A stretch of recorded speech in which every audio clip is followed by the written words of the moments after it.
Wow. And we are Look live. at another episode. 118. 118 episodes in, and we're branching out. Today we're talking We are. about an expert in Feng Shui. We are. So we have today Amanda Gibby Peters, who is you're an expert in Feng Shui. Is that what you would class yourself as? Or Yes, I would say I'm an expert, but I also would say that when I use the word expert, I mean I know more about Feng Shui than most people. fair enough. But I know not too much, so because I don't know anything about Feng Shui, which is, as you guys already heard us mention like 8 times in the first 5 minutes of this episode, we're talking about Feng Shui. So let's get right into it. What is this Feng Shui and why?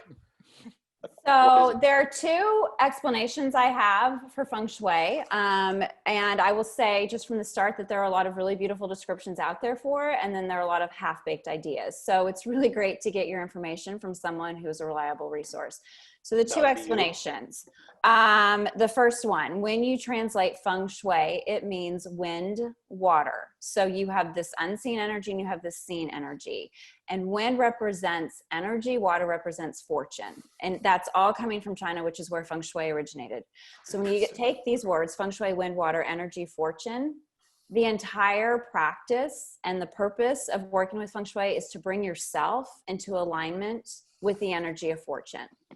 That's it. It's not like move your stuff, change your life. It's not, I'm going to find my man. I'm going to find that job. I'm going to find, the pot of gold at the end of the rainbow. It really is working with your space so that it supports you and, works with you to achieve whatever it is you're trying to manifest, create, enhance in your life. The other description I have for it is one that I actually heard a physicist use when I was brand new to Feng Shui. And he said that it is the intelligent use of environmental metaphor.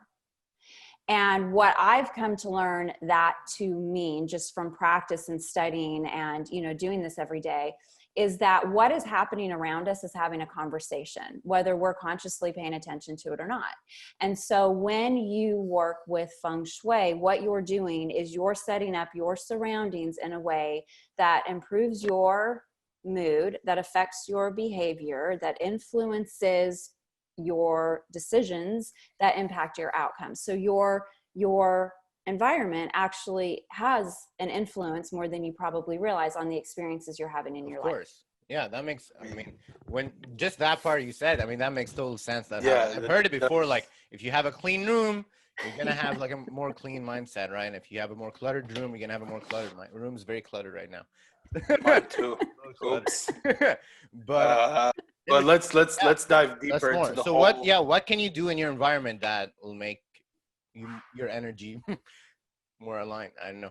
Well, there are a couple things, there's some confusion out there around whether clearing clutter is Feng Shui or not. And I would say that when Feng Shui originated thousands of years ago, no, we didn't have, stores shipping to our door. There wasn't the ability to just impulse buy. And so clutter wasn't part of the conversation, but you're talking about energetics, right? And so if you have a lot of stuff that you aren't using or needing, if a lot of this is impulsive shopping or self-soothing or just indecision, then that is the energy that you're surrounding yourself with. And like I said, that energy is impacting what you're experiencing. So I would say, really clearing some stuff out of your space that you're not, that you don't love, that you don't use, you don't need is always a good place to start.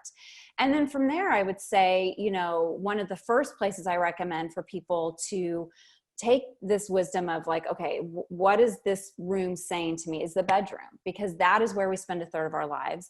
That is where we're most vulnerable. That's where we're recharging, we're replenishing. And in a COVID world, it's really important that we do everything that keeps us on the right side of healthy, right? So things to do in there, not to have the clutter, really to make it a space that isn't competing for your attention. So if it's possible, and in not all homes and in all spaces is this, available, but to keep the work, to keep the workout equipment, to keep the stuff that reminds you of everything to do, the busyness out of that room, just so that you can really disconnect and recharge and then show up. So it's this balance of the yin and the yang, making your room feel like it's that place that you can recharge. I mean, Like that's what we call a Wikipedia answer right there. That's a perfect. Wow, yeah. that's really good. I mean, Yeah, I want to hear some yeah, more go ahead. stories. Yeah, what like can you give us like a more concrete example of like someone who lived a clutter or like some kind of environmental problem and they Yeah, changed I some things? can.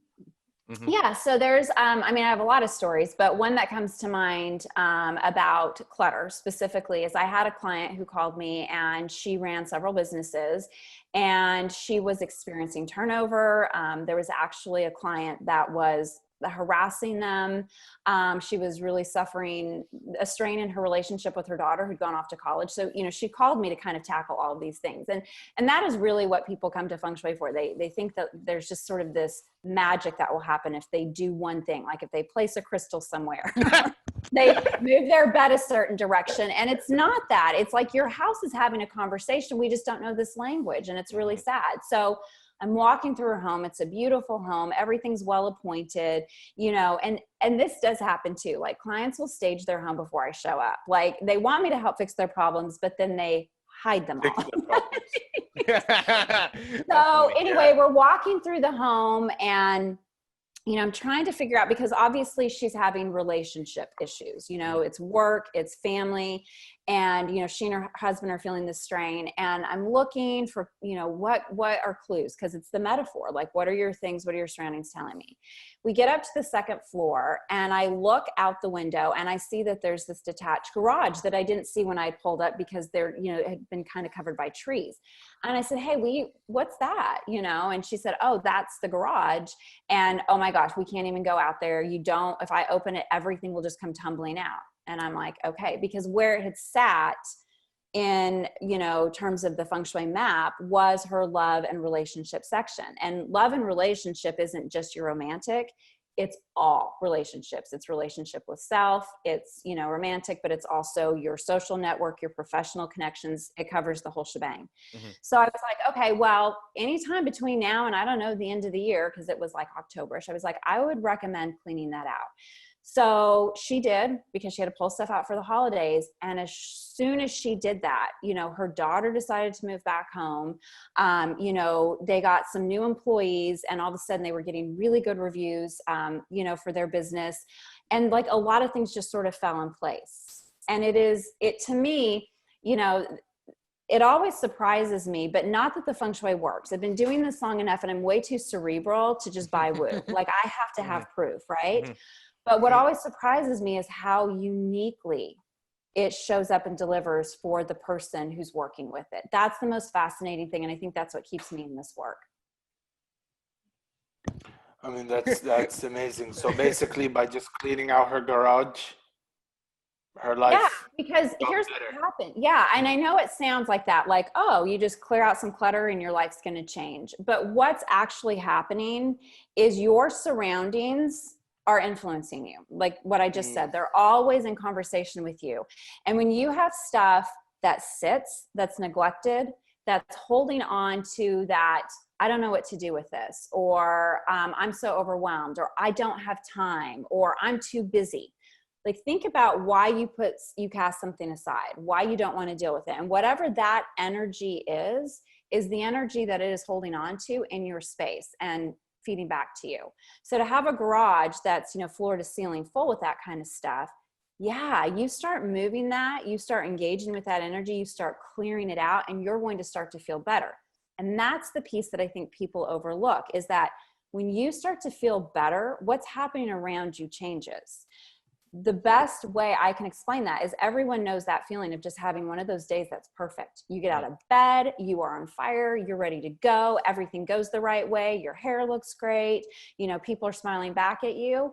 That is the kind of energy that you're cultivating when you work with Feng Shui, is just feeling better. It doesn't mean perfect. It doesn't mean that you're spared all of life's problems or challenges, but it does mean that you have a different sort of mindset and clarity and confidence, that when you have all this stuff around that's competing for your attention, you feel a little spread thin, your bandwidth's not up to it, you're exhausted, that goes away. Interesting. Okay, so here's what I want to know. You said that the garage was in her love and relationship section of the house. So how do you map out the house of what is where and who is why? So that is, I'm trying to think if there's an easy way to explain that. I mean, there's the Feng Shui map. So in Western Feng Shui, there's the Feng Shui map called the Bagua. And it's basically, if you can imagine, a tic-tac-toe board over your space, and it's 9 equal squares. And each square is assigned an energy or life area description. In Compass Feng Shui, the areas remain the same, but they're just oriented off compass direction. And here's what I'll say just as a side note.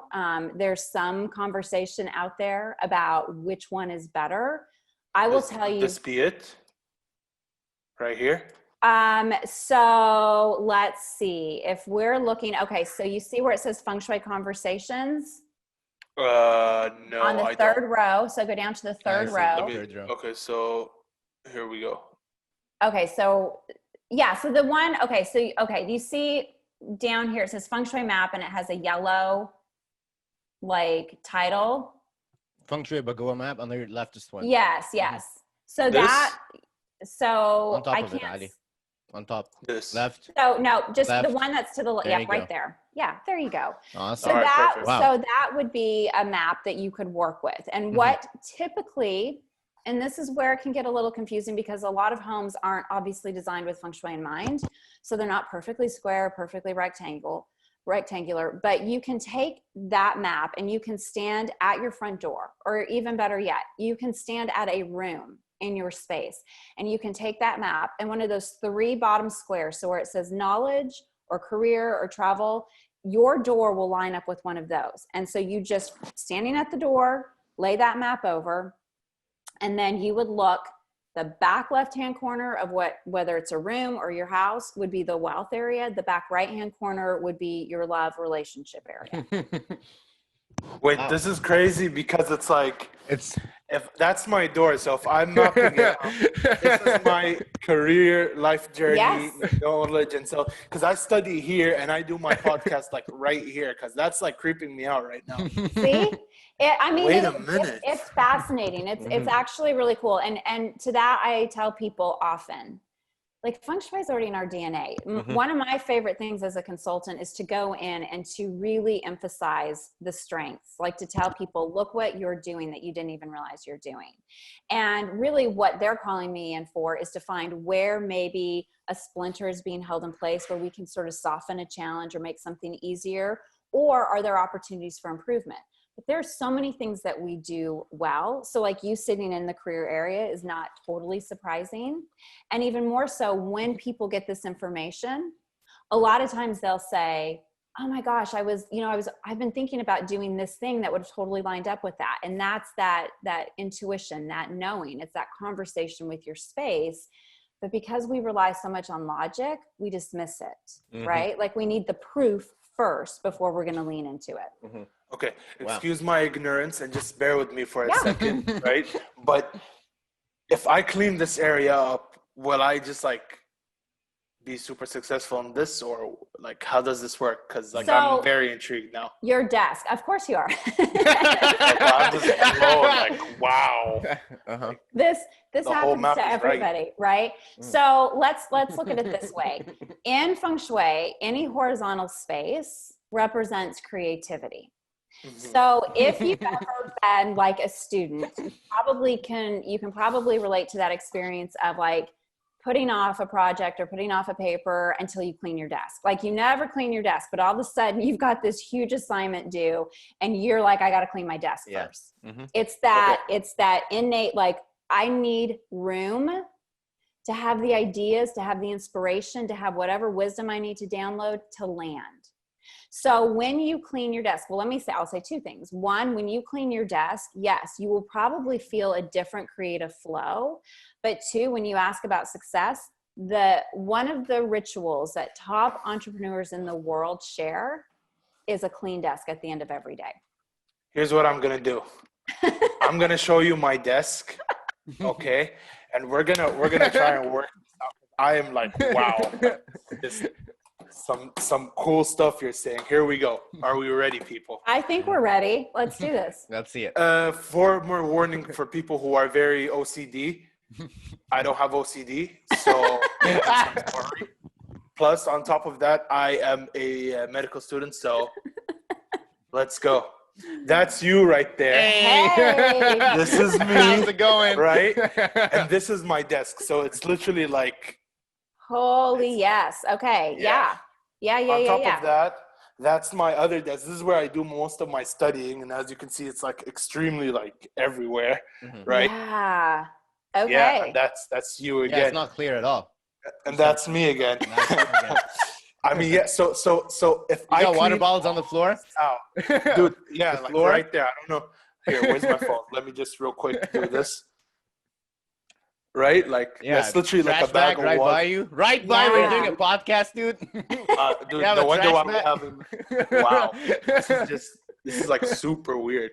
Obviously, that's my room and everything, but we don't got to get into that. So yeah, that's like super weird. So tell me this, do you have, like, I get that you just have all this stuff out on your desk. Do you have drawers? Do you have, like, what is your, let me ask a different question. Do your things have a home of their own? Like when you're done, if you want to clean up your desk, do they have, like, do your papers have a file they go into? I know the water bottles will probably go into the recycle bin or the trash. Like, do your pens have a holder that they go, like, do they have an assigned home? Make him home. Bro, I'm actually embarrassed to say this, but like literally, I lose my pen every 10 seconds. Yeah, like, that's literally what happens. So hear this. When we give our things a sense of belonging, we get a sense of belonging too. Wait, really? Yeah. Dude, I need a cup holder or something. Honestly. Like that's amazing. So if I place my wires in a specific way and I like readjust everything just like that, everything will fall into balance. You're going to feel better. I'm not going to say that life will be perfect and, you know, bluebirds are going to land on your shoulder. But what I am going to say is you will notice a higher level, a better frequency of energy. Like, do you know, you won't, like, here's one of the biggest things. You won't have to manage the distractions. So the work process will feel easier. And if by work you make money, then you can follow that logic through. That just makes a lot of sense to me. Like usually, I won't lie, usually I'm always skeptical of people that come on the show and try and like introduce anything new to me. But I just can't fight this. I cannot fight this. Because it makes sense. It does make sense. I've never heard it in this context, but it makes sense that like every room has its own like different kind of energy. And like if you can tune into the energy of every section, you'll be more productive and you'll be able to separate things and you'll be able to manage different parts of your life. Yeah, just imagine it's like this team that's rallying for you. There's this energy that's there, right? Like when people say, oh, I don't believe in Feng Shui. Listen, if you've got stuff and you've got space, it's happening around you. It doesn't need your endorsement. It's true. You don't have to believe in it. Pretty much, yeah. All right. You really don't.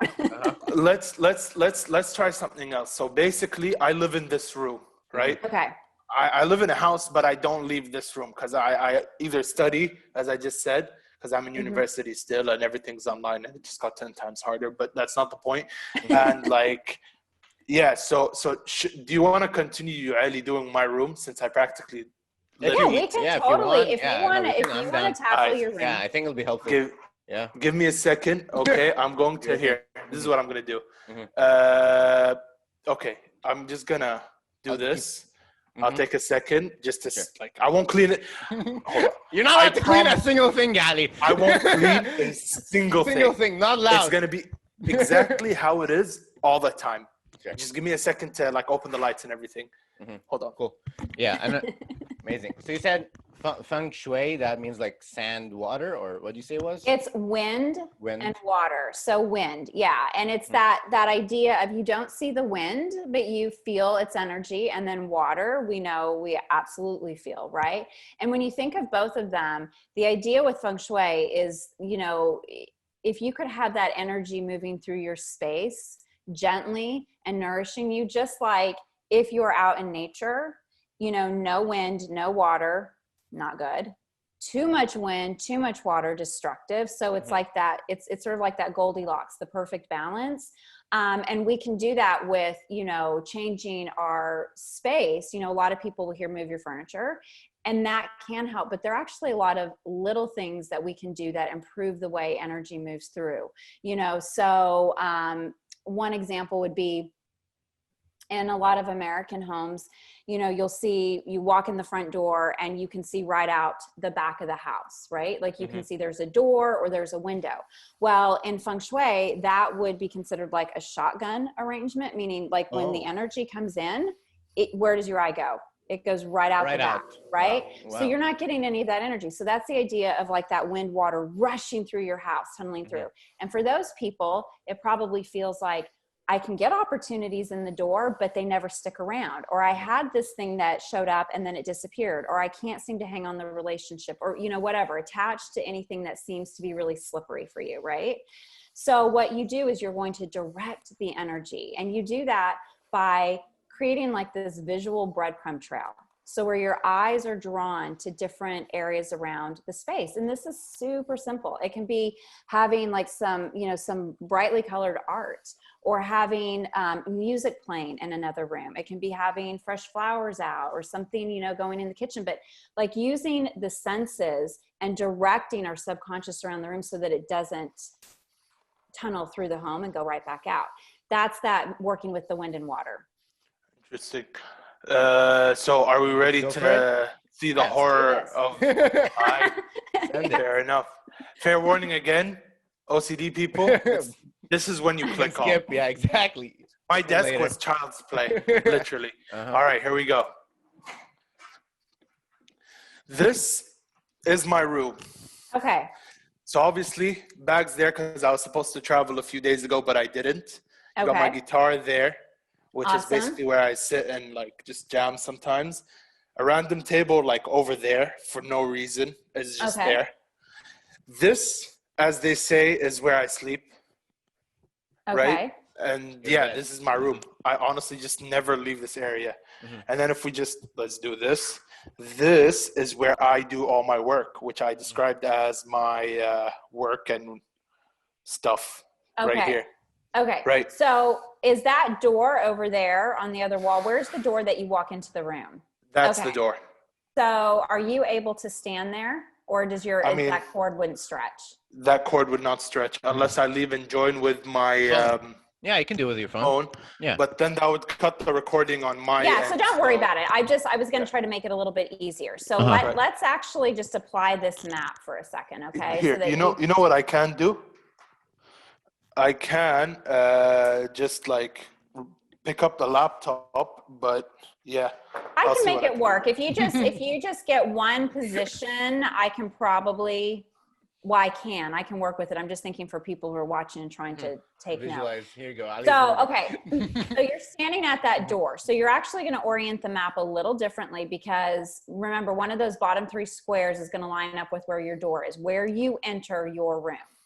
Okay. That would be there. Yep. And so that is really coming into that knowledge, self-cultivation area. And so when you pop back to that back corner where that table that you don't know why it's there is there. No, the one behind you.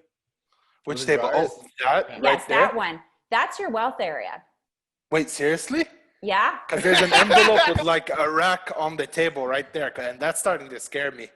Yeah, that is your wealth area. So here's something that you could do. Like, you want that area, and wealth isn't necessarily, sometimes we think about it's like paying the bills or, having enough money come in. That's not really wealth. Wealth is about the containment and the accumulation of money. Your day-to-day stuff would actually fall in that family area, which is where your guitar is. Wait, so that's very present moment. Yeah. My guitar there is actually, you said it's, say it again. That would be family, new beginnings, ancestors. I mean, all the maps kind of use a little bit different language, but yeah, that is like that family area. Well, I guess someone's been shaming his ancestors for playing the guitar. No. Anyways. I actually think it's really great. I actually, do you know what I see when I see that? I see someone who makes like the soul is here for its own joy a priority. I mean, I just play because, I got some time to kill. But yeah, sure, we'll go for that. Yeah, but it's important. It's important for a balanced life. So that's good. Like, especially if you're a student, yeah, that's important. Okay, and what about where my bags are right here? So that's next to the So wealth area. that is sort of your fame, reputation area.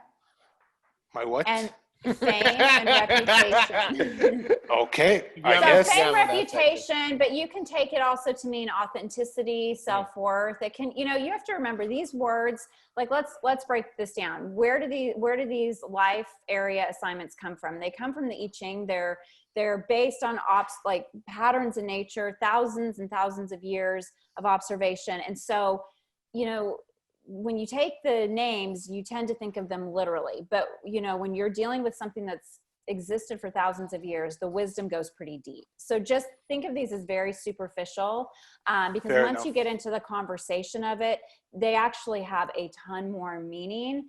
And there's a lot of variation in how you work with that energy. All right, so authenticity and like all that Fame, stuff is here. Yep. What about What about where the magic happens? So the magic is happening in the helpful people area, which is, you know, interestingly enough, so like I just said, there's a lot of layers to understanding this Feng Shui map. But when you take the map, you have the life areas. You also have elements that are assigned to the area. That means something. You have numbers assigned to the area.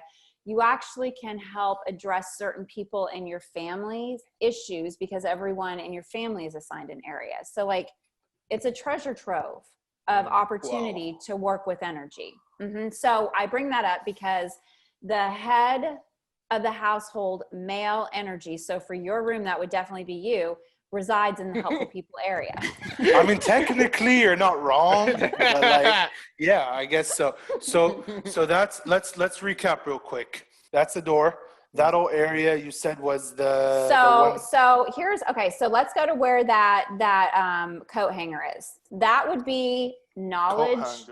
Is that not a coat? What is that? Or is that a lamp? That's a lamp. Yeah. Okay. Sorry. It looked like a coat hanger. So lamp. Okay. So that is self-cultivation, knowledge, spirituality. I would tell people download a map or look at the map because you'll get the names, you know, from that. So don't worry about, you know, necessarily getting that right. Just pay more attention to the orientation. Right. So then where your guitar is family, new beginnings. Yeah. And present moment.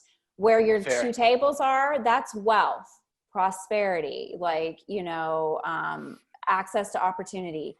Where your bags are, fame, reputation, authenticity, whatever is in that next corner. Like, so just keep, like, we're walking. No, go back to your bags. Okay. And then swivel the other way. Which way? Do you want me to go that way or that way? That way. The one you're pointing to right now. Yep. That would be what I was showing you there. Yeah. So that is like so that's love and relationship. That's relationship with self. That's relationship with others. I mean, I do have a lot of good relationships with everyone I filmed. So you know what? Yeah. Hey, I'll take it. Yeah. And then between love and relationship and helpful people, where the magic happens, is it's children and creativity. But that is about future projects. That's about what you're trying to create and manifest in the world. And then in the middle of that tic-tac-toe board is like health, gratitude, unity. So that would be like there. Work out right there. Do your push-ups right there. Yeah. Wow. Yeah. You know what? That's amazing. Here's what I'm going to do. I'm going to turn off the camera because I kind of... Ali, can you turn the camera off for me? My camera, so I can just jump back into position. I can't. I don't know if I can. Oh, wait, because you're not host. I just realized. Yep, my bad. I'm sorry for doing this to you. Okay, here's what I'm going to do. Bam, just like that. Cool. All right. All right. Amanda, do you like recommend people literally like separate them with like a separator? Because I was thinking of getting a separation for like to separate that section with this section. Or do you think what's that section and this section? Help me understand. All right. This is my living room where I go watch TV. Sweet. And then this is my work area where I work. Yeah. So here's what I would say. When you have an open concept office, and this is really why Feng Shui isn't like a one size fits all. It really depends on, you know, the client or the person practicing it, because everyone has different nuances. But if you have an open concept office, one of the struggles or challenges potentially is that your work bleeds into everything. You can never turn off the chat, or you can never really disconnect fully. So if that is you, then I would say, yeah, try divider. Because here's one of my favorite things to do with Feng Shui. It's like, there's no harm in trying any of this, right? Like we're not asking people to knock out a wall or rip out a tree, right? You know, this is really simple stuff, you know, hence simple shui. And so for me, I'm like, do the thing, whatever it is, the divider, and try it for 9 days and see what happens. Because oftentimes the validation of your experience is enough to get you to follow through with whatever commitment you then need to make. One of my favorites is, you know, people ask all the time about mirrors in the bedroom. That's one of those, you know, urban legends about Feng Shui that travels everywhere. You know, oh, a mirror in the bedroom is bad Feng Shui. And here's the breakdown there. Mirrors are just very yang energy. Yang means very active. It's like a light switch that can never be turned off. And that's why they're one of the tools that Feng Shui practitioners work with, because there's a lot of different things we can do with mirrors. When one is in the bedroom, you just have that energy that's on. So if you're someone who sleeps really well and you're not having any issues waking up in the morning, you feel great, life is going well, I would never tell you to take a mirror out of your bedroom. But if you're someone who's like, I fall asleep, but I don't wake up well rested, or I'm waking up all night long, then I would say cover the mirror. And here's what happens. I've had so many people test me on this, and they get their little Fitbits or their phones that track their sleeping. And when they do, they actually sleep better. And that's all they need is that validation. They're still looking for proof. In my case, as you just saw, I don't have a mirror in my bedroom, right? But I still have, like, I've never had a night where I woke up like fully rested. Yeah. So you what could have be a lot of different, because you have, like you said, you're not OCD, and Feng Shui is not OCD, but like everything is out. So imagine everything in around you having a voice, and none of it's being put back. You know, it doesn't have a home. They're and so screaming it's just constantly all night. Ali, put me back. So remember what I said, like when you walk into a space, your surroundings are having a conversation with your subconscious. So let's just reverse for a hot second. Okay. The whole purpose of Feng Shui, you know, is to be in alignment with the energy of fortune. But let's go back to like where it began, where it was used for emperors and burials and all this. It really was about shoring up as much like life-giving chi so that you could live a long and healthy life. And the idea is that if your subconscious is hovering on high alert because of different things that are happening around you, or because maybe your back is to the door, or you're sleeping in a position that might not be super favorable, any of those things, then even though you fall asleep, your subconscious is paying attention. And over time, you know, because Feng Shui is not transactional. It's like, not do this today and tomorrow this will happen. But over time, it will take a toll. And so if you're sleeping with all this stuff competing for your attention night after night after night after night after night, you know, the more exhausted you get, the harder it is to fall asleep or get like quality sleep. And so I would tell you, I would tell you, organize your space today, like clean it up and watch what happens. You're gonna be surprised. I will. I'm being dead serious. I'm going to try it out, and I'll literally like text you back and be like, hey, either hey, this changed my life, or hey, I'm still waking up with a headache every morning. And we'll see how it goes. Well, I mean, and keep the devices away too. Remember, like that's an energy that's competing for you too. So if you're someone who keeps your phone right by you, you know, I mean, you want to be mindful about that too. Again, guilty, because I do. I like sleep with. All right. I heard so many people talk about it. We've heard so many people talk about the worst thing for sleeping is having your phone right by you before. Okay. You sleep. Medically speaking, like it's kind of true, because the phone emits a lot of blue light, B, electromagnetic waves all the time, right? C, just normal like microwave radiation, and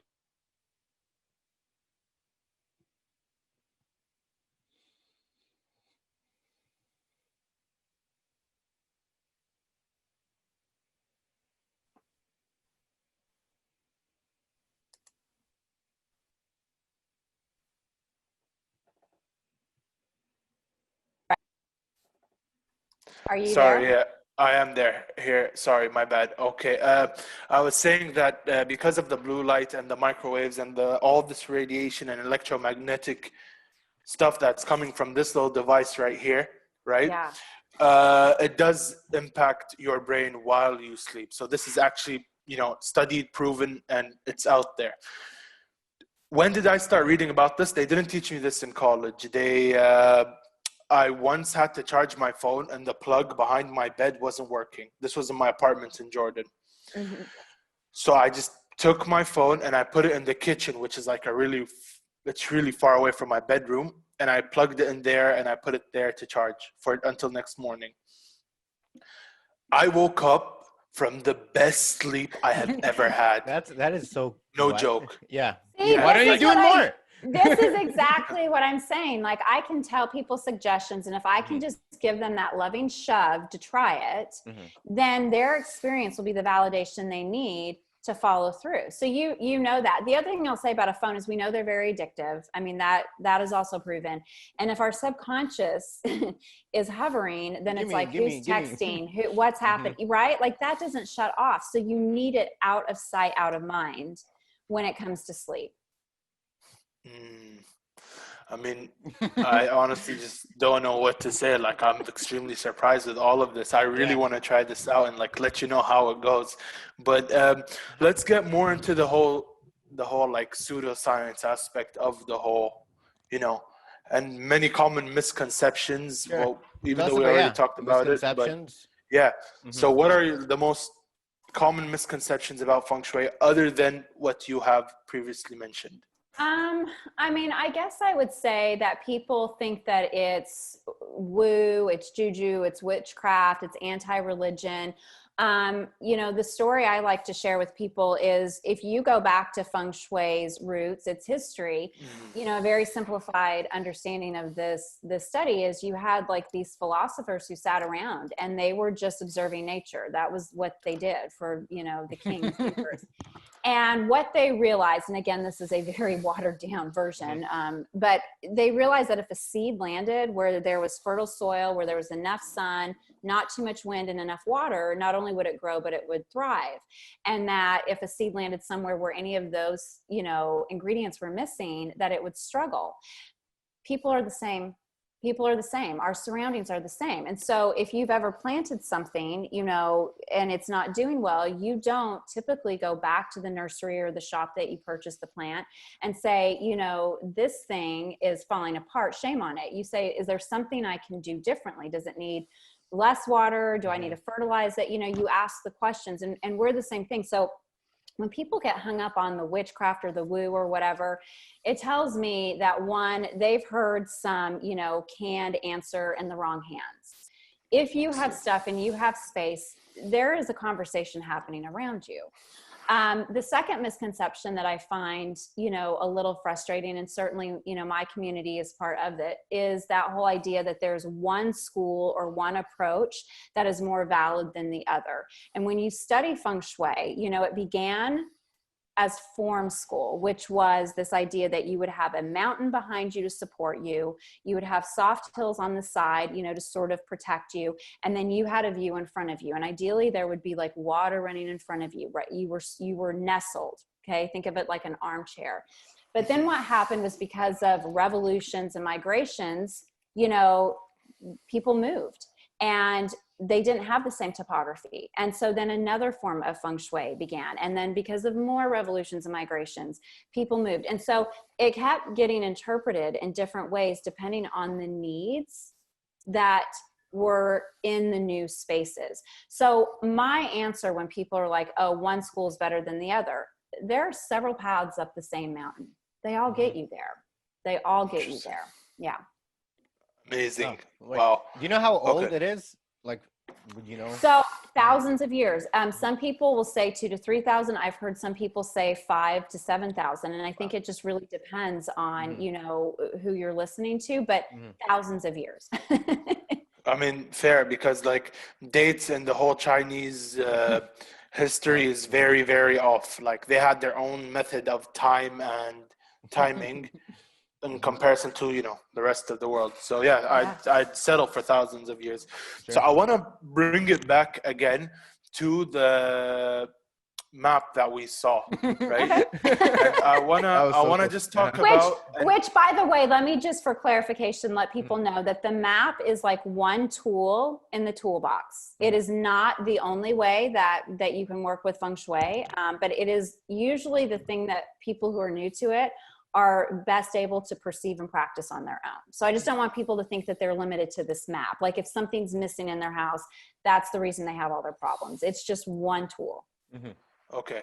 Well, I'm trying to find the map. I kind of lost it. I'm not gonna lie, but what are some other tools that you can use in Feng to work with and understanding? So one of the things that I like to encourage people, and this would actually, I can tie this into the map.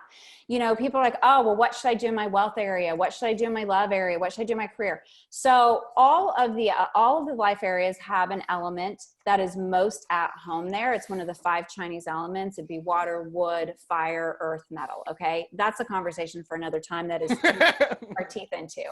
But one of the very simple things you can do is when you download a map or you find it, usually you will see the elements assigned, usually. And if you do, you can say, okay, what represents earth? What represents water? And you could bring something into that life area. Okay. Okay. So I'm looking here. Yeah. So if you look over here at this one, that you have pulled up big, you can see that it says fire. You can see wood. You can see earth. You can see water. So you can bring, you know, expressions of those elements into the space. That's a very, very simplistic thing to do, but it's a way to just start engaging with your space, because Feng Shui it's a wade in. You don't want to cannonball into this.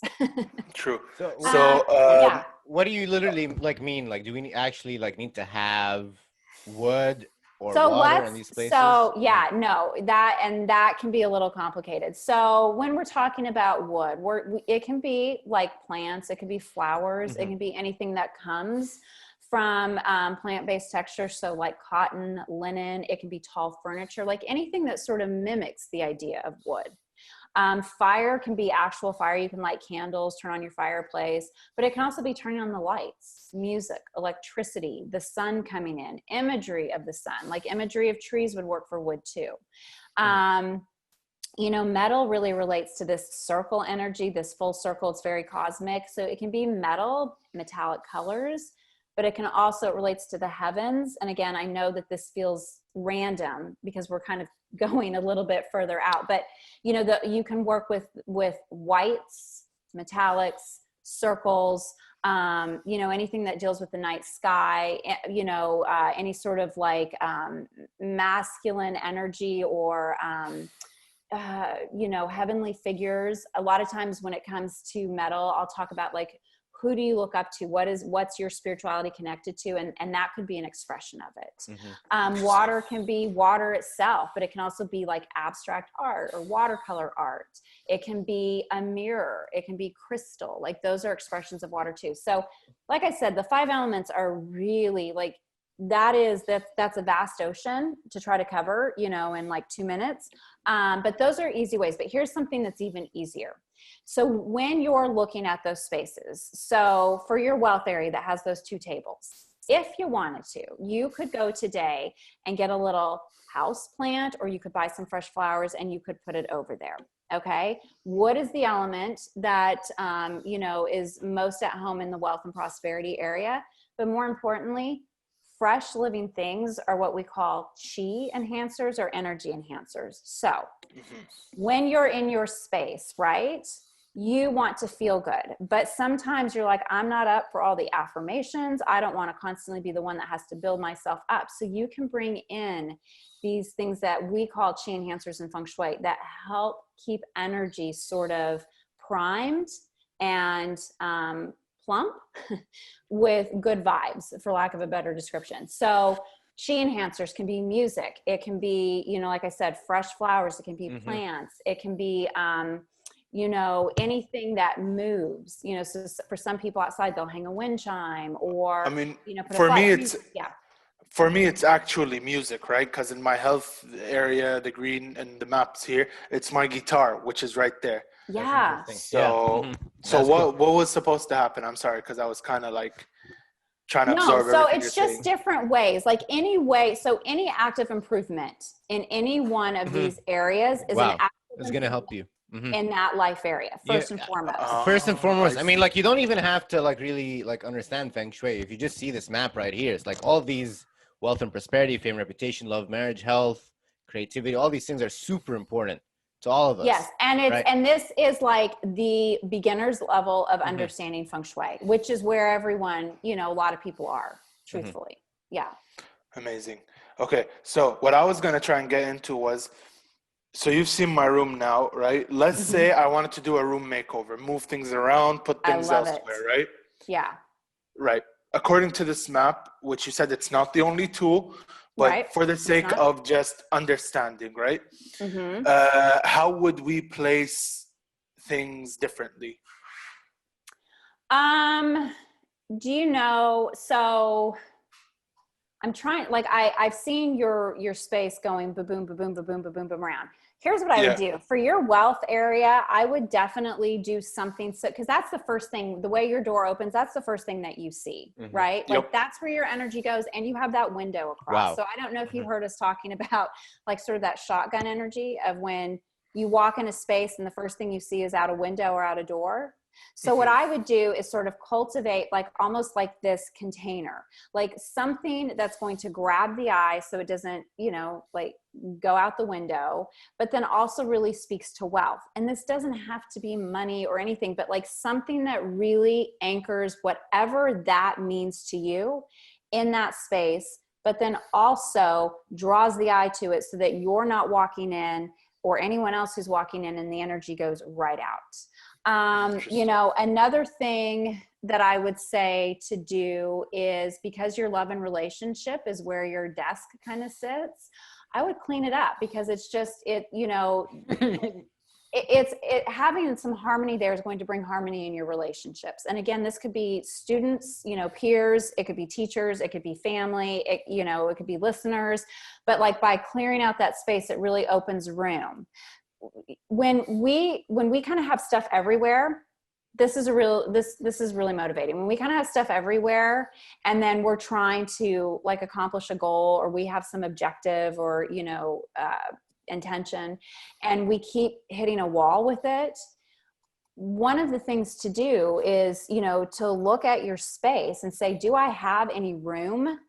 Like literally, is there any room right now to receive more? Because remember, feng shui is that intelligent use of metaphor. And when we're not leaving open space anywhere, it suggests that we're just not available to new opportunities. Interesting. Amazing. Do you do the podcast the same place where you like do your homework, your work stuff, your medicine My stuff? work and Yeah. homework. Sorry, I mean your homework, right? Like what your medical There it is again. writing. No, it's just studying. I just have to study constantly. And So right there, that desk that you said that you kind of turn to, and that's where you do all your homework, and that you is face like the right wall.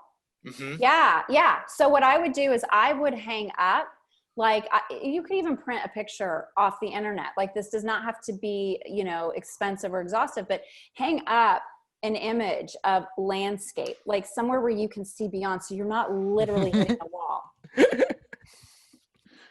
Does the desert work? Because Well, okay. So when you think of the desert, what do you think of? home. Okay. And that's the thing. That's why I asked, because if that's what it represents for you, then yes, it's about being able to see in the distance. It's about creating that window, that ability to have perspective, that ability to have room to run with your ideas. And so whatever that is for you. Yeah. Interesting. So right here, I should put a Yep. picture of like the desert. Oh, whatever, just landscape, whatever opens up for you. Yeah. Interesting. All right. So something to catch my eye in that corner where my two tables are. Yeah. As well. Yes. Right. Should I move my bed? See, I wish that I could see from your door, because you have windows all around you. I'm guessing, is that what all the shears are? Like you don't want, right now your bed is up against a like my solid window wall. goes from here. Yeah. So right now your bed's in the best spot. Do you have a headboard? I do. Okay, good. That's perfect. Then, yeah, I would just make my bed. And my bed is wooden.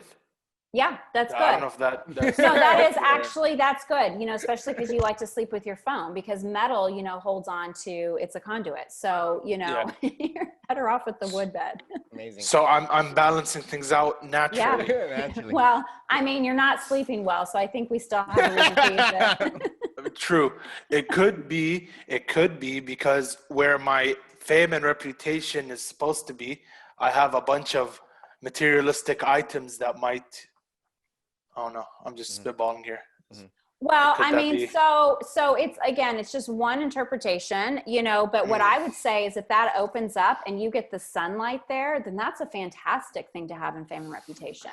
Legit, that's like all windows over here. Like I can do that. And the sun comes from that side of the house. Yes. So more sunlight it is. Yes. So see, I mean, it is working for you. It's just like sort of tweaking a few things.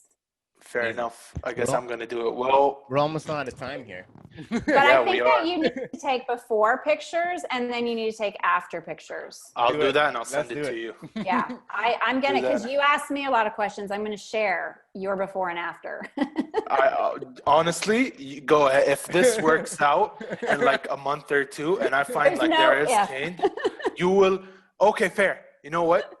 When it works out in a month or two, right? I would literally put on the page, I use Feng Shui. Is that how you pronounce it? Feng Shui. Yep, Feng Shui. I use Feng Shui. Yeah. And my life is great.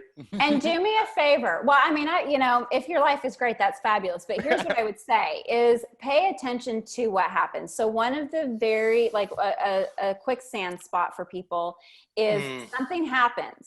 And I'm telling you, you're a beginner, so you are in a sweet spot because you don't know what to expect. So things will happen. And then people are like, well, that was going to happen anyway. Or that just got lucky. But you or it's a coincidence. Yes.